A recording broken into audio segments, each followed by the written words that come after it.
Hello दोस्तों।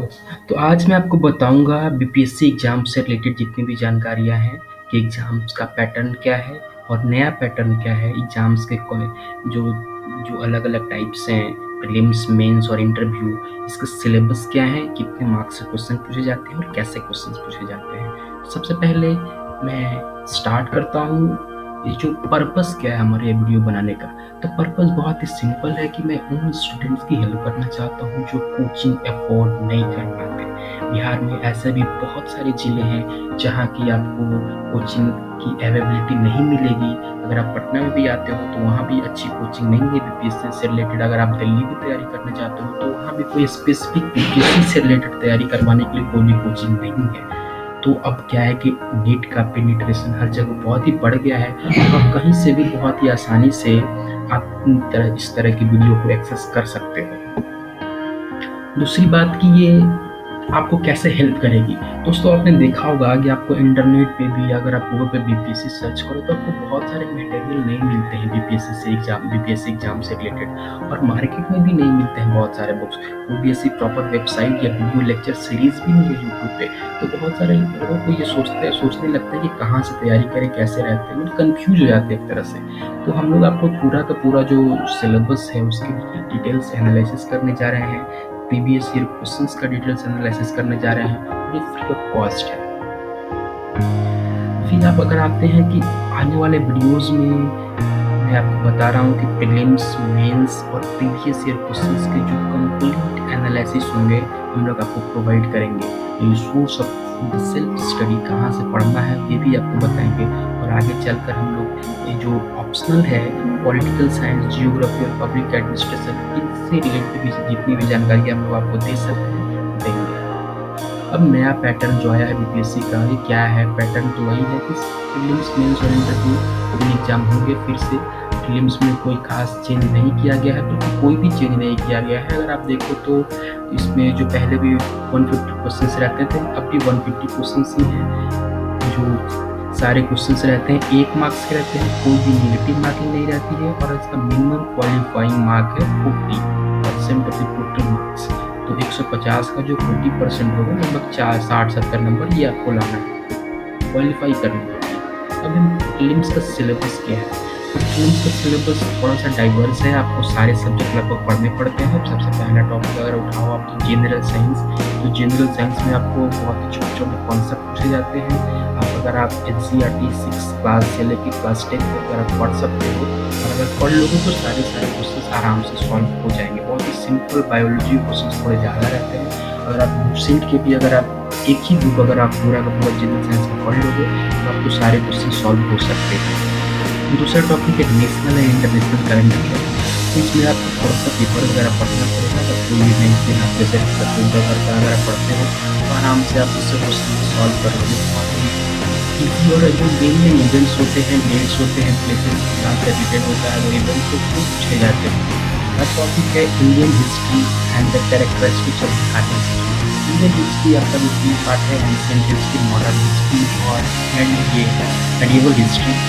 और इसमें जो एंशिएंट हिस्ट्री है उसका पोर्शन ज़्यादा रहता है क्योंकि बिहार का ज़्यादा से ज़्यादा क्वेश्चन बनते हैं। तो कह सकते हैं आप जो बिहार का प्राउड रहा है वो एंशिएंट हिस्ट्री में रहा है, तो वहाँ से ज़्यादा क्वेश्चन पूछे जाते हैं। फिर आपको जो फोर्थ टॉपिक है जनरल ज्योग्राफी और बिहार ज्योग्राफी के लिए इंपॉर्टेंट रिवर्स।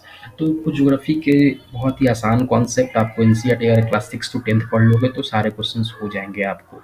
फिर आपको कुछ खास क्वेश्चन जो बिहार ज्योग्राफी से रिलेटेड है, अगर आप बिहार के जो गवर्नमेंट का वेबसाइट है वहाँ पे जाके देख लो तो क्या क्या ज्योग्राफी में क्या क्या फीचर्स हैं, कितने रिवर्स हैं, किसका कहाँ से जो सोर्स कहाँ है, कौन से डिस्ट्रिक्ट में बहती है। तो आप ये क्वेश्चन से एक नोट्स बना लो छोटा सा, तो वो आराम से ये कर सकते हो।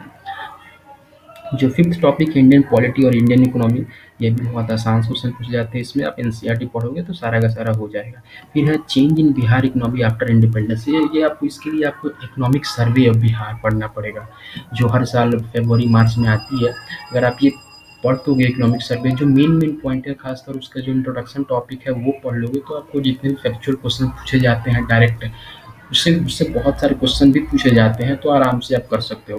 फिर जो इंडियन इंडिपेंडेंस है और बिहार कंट्रीब्यूशन, ये आपका फिर एंशिएंट ये हिस्ट्री का पार्ट है, तो आप वहाँ से आप अगर पढ़ लोगे तो ये इस वाले पार्ट से भी क्वेश्चन हो जाएंगे।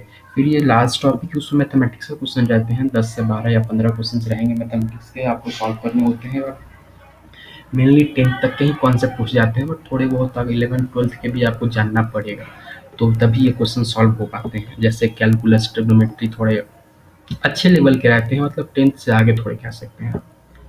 फिर है सोर्स इसके, तो सोर्स मैंने बताया एनसीईआरटी पढ़ो, इसके अलावा कुछ मत पढ़ो। एनसीईआरटी बुक्स आप जितना पढ़ सकते हो पढ़ो, क्लास 6 से 10 तक तो आराम से पढ़ना ही है। 11th 12th के कुछ टॉपिक्स, या अगर आप पढ़ सकते हो तो पढ़ो एक दो बार, अगर नहीं पढ़ सकते हो तो खास तौर पे आप जैसे जियोग्राफी का है, इकोनॉमिक्स का, इन सब्जेक्ट का पढ़ो आप।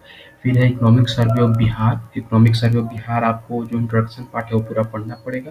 फिर थर्ड है आपको क्वेश्चन बैंक ऑफ प्रीलिम्स और मेंस, जो प्रीलिम्स और क्वेश्चन बैंक है, आप पूरा का पूरा क्वेश्चंस को अच्छे से समझो, उसके ऑप्शंस को समझो, ऑप्शंस क्यों दिए गए हैं, ऑप्शन से दूसरे क्वेश्चन जनरेट हो सकते हैं तो जनरेट करो, उनको सॉल्व करो। और फिर आप देखोगे कि बहुत सारे क्वेश्चन रिपीटेटिव रहते हैं एक तरह से। तो जो फिर एक है, आप कोई भी कोई भी जो बुक आती है, पतली पतली बुक आती है बिहार से बिहार जीके के रिलेटेड, तो ये बुक खरीदो आप, उसके एक बार पूरा पढ़ लो, और जितने भी क्वेश्चंस बन सकते हैं बिहार से उससे मिल ही जाते हैं। फिर है आप करंट अफेयर्स के लिए आप प्रतियोगिता में पढ़ सकते हो, कोई न्यूज़ पेपर पढ़ सकते हो, कुछ भी पढ़ सकते हो, इसके लिए कोई खास नहीं है, क्योंकि मेनली आपको इवेंट्स के बारे में जानना है। कोई स्कीम लॉन्च हुआ है तो उसके बारे में जानना है, कोई बड़ा सा अपॉइंटमेंट हुआ है तो उसके बारे में जानना है, कोई बड़ी सी घटना हो गई है देश विदेश में भी, फॉरेन में भी, तो उसके बारे में जानना है आपको, कहाँ हुई है, जैसे अमेरिका का राष्ट्रपति कौन चुना गया है, कौन कौन चुनाव में खड़ा था, इस टाइप के क्वेश्चन रह सकते हैं, तो आप आराम से सॉल्व कर सकते हो। फिर मेंस एग्जाम्स का पैटर्न, नया पैटर्न आया है, और पहला जो है वो क्वालिफाइंग पेपर है। आप इसमें हिंदी, संस्कृत, उर्दू कुछ भी ले सकते हो, जो भी आपका मैथिली है, मैथिली लैंग्वेज है। तो आप अगर हिंदी लेते हो तो उसको 30% मार्क्स लाने होंगे। फिर सेकंड और थर्ड है GS1 GS2, जो 300 मार्क्स के हैं, ऑप्शनल भी 300 मार्क्स का कर दिया गया है। और आप फिर अगर मेन सिलेबस देखो तो GS1 में मॉडर्न हिस्ट्री है, इंडियन कल्चर है, फिर आपको करंट इवेंट्स और थोड़े से ग्राफ और डायग्रामिक क्वेश्चंस रहते हैं, और ये बहुत ही आसान रहते हैं। बस प्रीवियस ईयर क्वेश्चंस आप सॉल्व करो अच्छे से, उसको समझो, आपको आने वाले जो ये क्वेश्चंस होंगे वो भी सॉल्व हो जाएंगे। फिर मॉडर्न हिस्ट्री और इंडियन कल्चर में आपको खासकर जो बिहार से रिलेटेड क्वेश्चंस रहते हैं वो ज़्यादा पूछे जाते हैं, पर आप मेंस का क्वेश्चन पेपर खरीद लो, जो प्रीवियस ईयर है क्वेश्चन बैंक, उसको सॉल्व करो, नोट्स बना लो, वही क्वेश्चन रिपीट होते रहते हैं।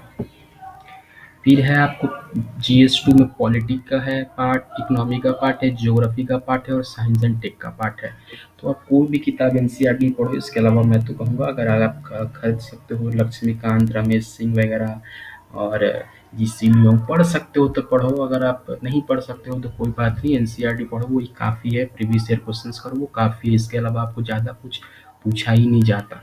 अगर आप यूपीएससी की तैयारी कर रहे हो तो आप ज़्यादा से ज़्यादा पढ़ सकते हो, बट इसके लिए बहुत लिमिटेड और सटीक जानकारी चाहिए, बस यही है।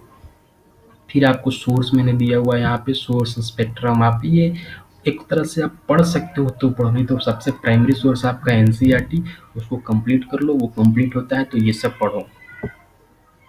फिर आप source for GS2, Laxmikant, NCERT books और प्रीवियस ईयर क्वेश्चंस। फिर है आपका इंटरव्यू, 120 मार्क्स का होता है, और टोटल मिला के 1020 मार्क्स होते हैं, तो इतने का एग्ज़ाम होता है। और अगर आप इसके 60% भी मार्क्स ला लेते हो तो आप सेलेक्ट हो जाओगे बहुत ही आराम से। तो एक बात और मैं आपको बताना चाहूँगा कि यूपीएससी और जो होते हैं स्टेट पीसीएस होते हैं, इसके एग्ज़ाम्स में फ़र्क क्या होते हैं, क्यों कहा जाता है कि जो स्टेट पीसीएस का जो भी एग्ज़ाम होता है तो उसमें ज़्यादा फैक्चुअल जानकारी चाहिए, और यूपीएससी में ज़्यादा आपको एनालिटिकल और थोड़ा मतलब समझ वाली जानकारी चाहिए। तो होता क्या है ना कि देखिए, आप जो यूपीएससी है वो एक बड़े पोस्ट के लिए, जो डिस्ट्रिक्ट मजिस्ट्रेट है, आईपीएस है, उन चीज़ों के लिए आपको मतलब वहाँ पे जो पोस्ट है ना वो सोचने वाली पोस्ट होती है, इसलिए वहाँ पे एग्जाम थोड़े एनालिटिकल है। और ये जो है बीपीएससी एग्जाम थोड़ा आपको उनके अंडर में रह के काम करना है, तो इसलिए क्लर्कियल बेस्ड एग्ज़ाम एक तरह से आपको फैक्चुअल जानकारी, आपको याद रखने की कैपेसिटी होनी चाहिए, तो उस तरह की एग्ज़ाम है। ये मैं अपने तरफ से बता रहा हूँ आपको, ऐसी कोई ख़ास रूल्स नहीं है, कोई बताया नहीं गया है, बट ऐसा हो सकता है, इसलिए यहाँ पे ज़्यादा फैक्ट्स पूछे जाते हैं।